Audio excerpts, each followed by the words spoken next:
Öyle olsun.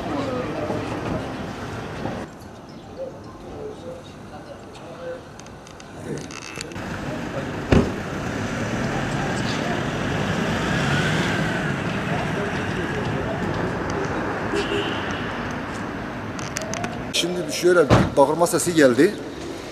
Bağırma sesiyle ben dışarı çıktım, balkona çıkarken yere çakıldı. Sadece o. Bir de ambulansı aradık. Anladın? Ambulansı aradık. Ambulans gelene kadar da zaten hiçbir şey ellemedik, müdahale edemedik. Ağzından kan akıyordu. Ambulans geldi, şey ettik, şey ederken getirdik hastaneye. Hastaneden vefat etti. Allah düşmeyi ben şöyle, şimdi yukarıda bağırma sesi geldi, düşme kendisi bağırdı yani düşerken. Anladın? Düştüğü an. Sesi geldi. Ben de balkona çıktım. Çıkmasıyla beraber zaten gözüm önünde yere çakıldı. Ben de dışarı çıktım. İlk zaten ben yetiştim üzerine. Müdahale ettik. Yapacak bir şey yoktu. Yani sadece nefes alıyordu. Sadece nefes. Tepleme yok. Bu anda sadece nefes alıyordu. O kadar.